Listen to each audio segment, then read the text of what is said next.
Session of KCC tutorials. तो बच्चों आज हम 10th साइंस 1 का 4th lesson effects of electric current का अगला पार्ट सीखते हैं, जो कि स्टार्ट हो रहा है एसीडीसी यानी कि alternating current and direct current से। तो अब एसीडीसी होता क्या है वो देखते हैं। So far we have learn about a non oscillatory current flowing in one direction, यानी कि एक डायरेक्शन में अब तक हमने फ्लो होने वाला करंट देखा है। From cell to the cell such current is called as a direct current, यानी कि जो एक ही डायरेक्शन में सिर्फ फ्लो होता है उसे कहते हैं हम डायरेक्ट करंट। एज अगेंस्ट अब उसके उल्टा कौन सा करंट होता है देख लो। करंट चेंजिंग इन मैग्नीट्यूड, यानी कि एक करंट होता है जिसका मैग्नीट्यूड भी चेंज होता है, एंड डायरेक्शन, और उसकी जिसकी डायरेक्शन भी चेंज होती है। After equal interval of time, equal interval of time के बाद उसका मैग्नीट्यूड एंड डायरेक्शन चेंज होगा, उसे बोलेंगे हम अल्टरनेटिंग करंट। तो दो करंट्स की आपको डेफिनेशन है यहाँ पर, एक डीसी की यहाँ पर, और ये जो येलो पोर्शन से की है नीचे वाली वो है एसी की। अब आगे, the direct current can increase, can be stable और can be reduce also, but it not oscillatory. Direct current होता है वो क्या होता है, इंक्रीज हो सकता है, स्टेबल भी हो सकता है, नहीं तो डिक्रीज भी हम कर सकते हैं। सो यहाँ पे उसके लिए डीसी के लिए फिगर निकालिए, जो कि देख लो increasing DC, a stable DC है और a decreasing DC.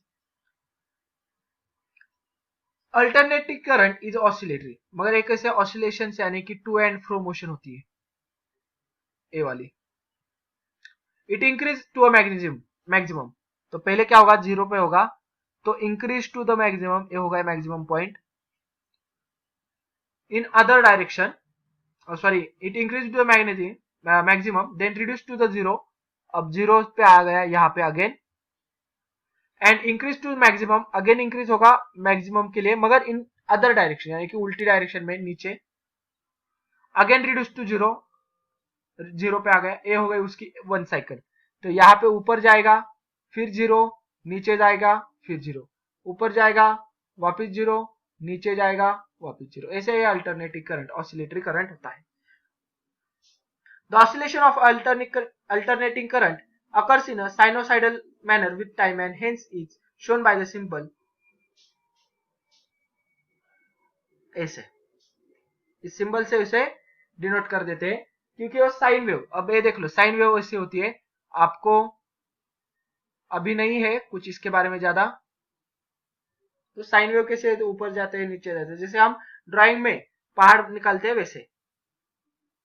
DC current is flows in one direction but the AC current flows in periodic manner. DC current होता तो एक ही डायरेक्शन में जाएगा, मगर AC करंट क्या होता है, पीरियोडिक मैनर में ऊपर नीचे हो जाएगा।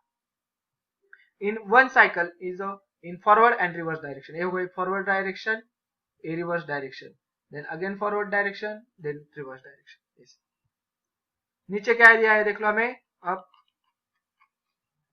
in India, the power stations generating electricity, one cycle changes in 1/15 second, यानी कि 1/15 यानी कि एक सेकेंड में 50 बार वो साइकिल चेंज करता है। एक सेकेंड में कितनी बार साइकिल्स हो रही है, 50 साइकिल्स ऐसी हो रही है एसी की एक सेकेंड में। So the frequency of AC is 50 hertz, that is 50 cycles पर सेकेंड। एक सेकेंड में 50 साइकिल्स होती है, तो साइकिल्स पर सेकेंड यानी कि क्या होती है, फ्रीक्वेंसी का क्या होता है unit, hertz. So frequency of AC in India, ऐसे क्वेश्चन आएगा तो आपको लिखना है 50 hertz. When the electric power is transmitted over long distance, it is beneficial to have it in a AC form as it results into minimum power loss during transmission. और जब हमें देख लो पावर स्टेशन तो हमारे घर से बहुत ही दूर होते, तो बहुत सारा डिस्टेंस उसे ओवरहेड केबल, अंडरग्राउंड केबल, जो पोल्स के ऊपर केबल्स होती है, अंडरग्राउंड केबल होते हैं, उनमें से एक इलेक्ट्रिसिटी हमारे घर पे आती है।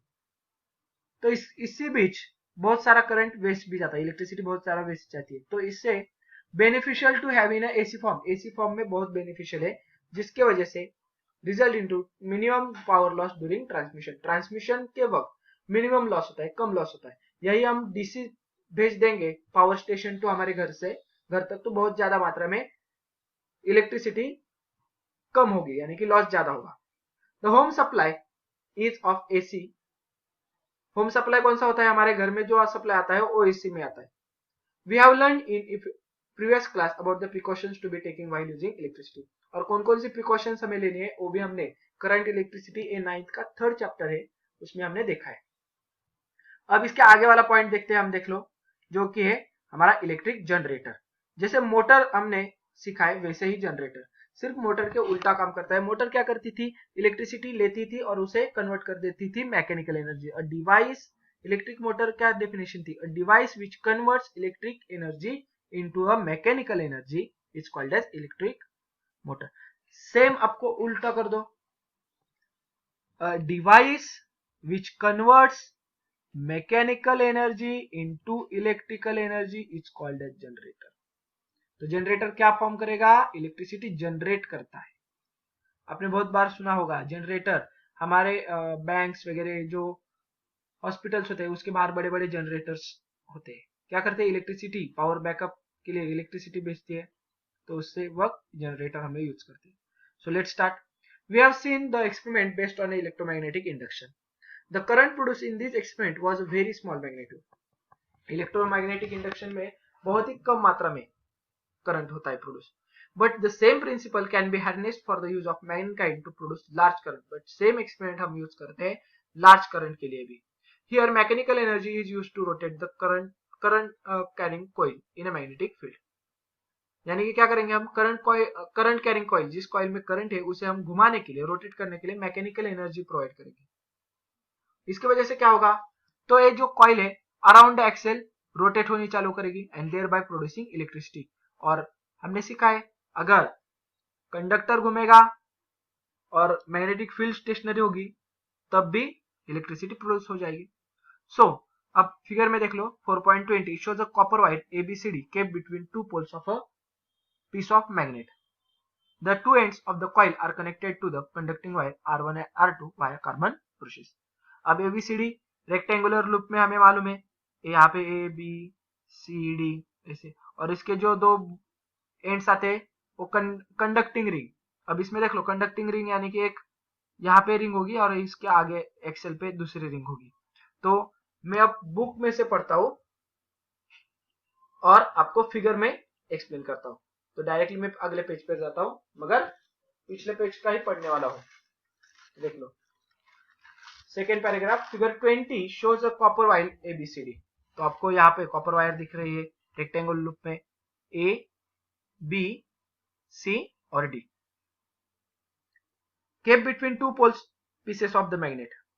दो पीसेस ऑफ मैग्नेट है यहाँ पे दिखाई दे रहे हैं आपको,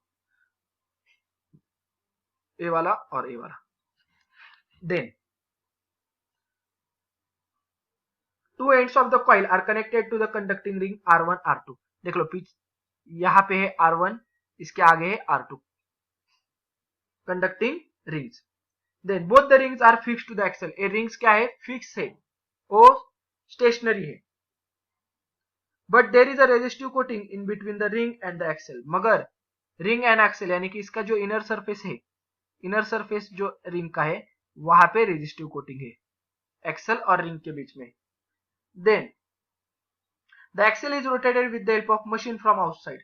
इस एक्सेल को हम किसी दूसरे मशीन से रोटेट करेंगे। इस एक्सेल को क्या करेंगे, दूसरे मशीन से रोटेट करेंगे। ये भी हमें किस में दिया है वो भी देखा था, देख लो जो आपका ग्रीन एनर्जी का towards the green energy chapter है, साइंस 2 के लिए होगा शायद, मैं देखता हूँ, साइंस 2 के लिए है। तो उसमें आपको एक प्रिंसिपल है कि एक्सेल घुमाने से हम इलेक्ट्रिसिटी कैसे पैदा करेंगे, प्रोड्यूस करेंगे। So by means of another machine इस एक्सेल को हम मूव करेंगे। उसके बाद because of this the coils ABCD start rotating. अब जब एक्सेल मूव होगा तो ये जो कॉइल है ABCD, ये भी क्या होने चालू होगी, मूव होने चालू होगी। Then the stationary carbon brushes B1 and B2 are connected to galvanometer. जो B1 यहाँ पे देख लो स्टेशनरी कार्बन ब्रुशेस, B1 यहाँ पर है R1 का और B2 यहाँ पर है R2 का। तो ये क्या स्टार्ट होंगे, मूव करना स्टार्ट होगी। अब मूव करेंगे तो which shows the direction of current in the circuit. अब गैल्वेनोमीटर हमें शो करेगा डायरेक्शन ऑफ करंट।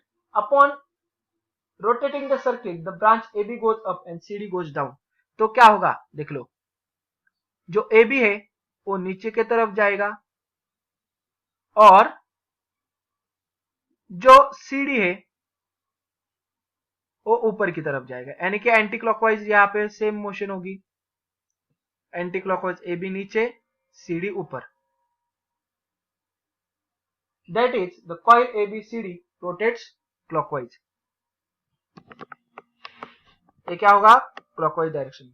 तो अब देख लो, according to Fleming's right hand rule, Fleming's के राइट हैंड रूल से क्या हमें पता चलता है, electric current is produce in the branches. Electric current इस ब्रांचेस में प्रोड्यूस होगा, AB एंड CD, ये दो ब्रांचेस है यहाँ पे, इनमें प्रोड्यूस होगा।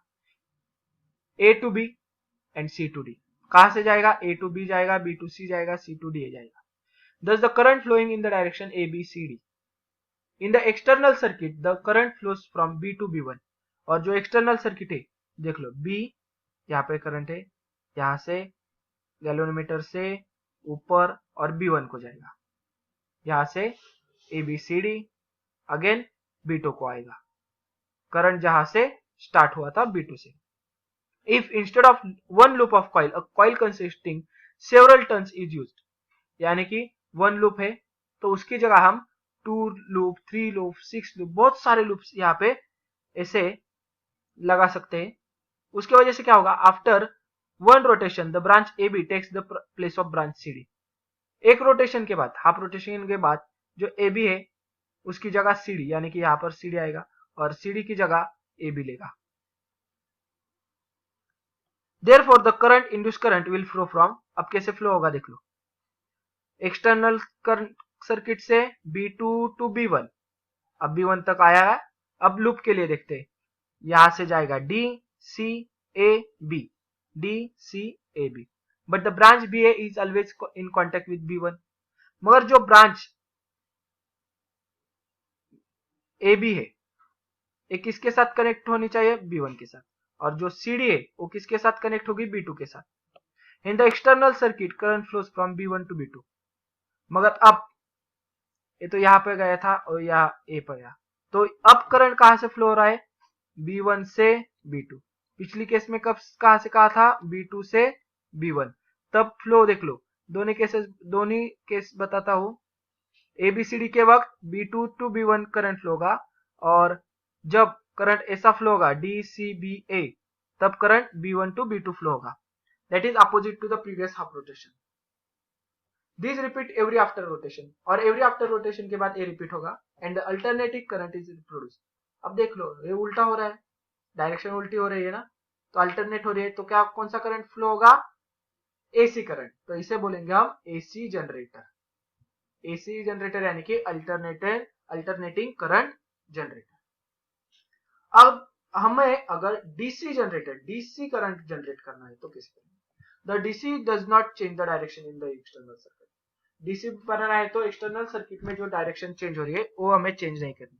टू अचीव दिस, तो ये कैसे करेंगे, a split ring is fixed on the axle like a split ring use in a electric motor. तो ये दो कंडक्टिंग रिंग है, उसके बजाय हम स्प्लिट रिंग यूज करेंगे, जो कि हमने मोटर में यूज किया था, इलेक्ट्रिक मोटर में। बिकॉज ऑफ दिस अरेंजमेंट, तो देख लो एक बात है यहाँ पे, how to generate DC generator, तो आपको ये लिखना है, to achieve this a split ring is use in the generator in place of connecting ring. Because of this arrangement, the branch of coil going upward is always contact with one brush. कौन सी भी coil जाने दो, वो क्या होगा देख लो, वहां पे कैसा था, यहाँ पे X पॉइंट था, यहाँ पे Y पॉइंट था उस मोटर में, ABCD, और जब A रोटेट होता था तो AB X के साथ आती थी, पहले X के साथ थी तब वो वापस Y के साथ जाती थी, और CD X के साथ जाती थी ऐसे। मगर ये क्या थे, AB मूविंग थे, बराबर। Hence the current flows in one direction in a external circuit। तो एक्सटर्नल सर्किट में एक ही डायरेक्शन में करंट, तो इसे हम डायरेक्ट करंट भी प्रोड्यूस कर सकते हैं। This is why the generator is called as DC generator. और इसी के लिए इस जनरेटर को जिसमें स्प्लिट रिंग यूज की हुई है उसे हम कहते हैं डीसी जनरेटर। तो draw diagram for a DC generator, तो आपको सिर्फ जो रिंग्स है कनेक्टिंग रिंग्स उसे निकाल के, दो अलग अलग जगह पर है तो उसे निकाल कर, जो कि मोटर में एक ही जगह पर स्प्लिट रिंग लगाई है, वैसे आपको सिर्फ यही अरेंजमेंट चेंज करना है। तो ये था हमारा एक पूरा chapter effects of electric current. अगर ये वीडियो आपको अच्छी लगी होगी तो please like, share and comment on this video. अगर आपने अब तक हमारे चैनल को सब्सक्राइब नहीं किया होगा तो please subscribe our channel. KCC online tuition का अगर आपको हिस्सा बनना है, हमारी ट्यूशन ज्वाइन करनी है, तो डिस्प्ले में दिए गए नंबर पर कॉल करके अधिक जानकारी ले सकते हो। Thank you for watching, good bye.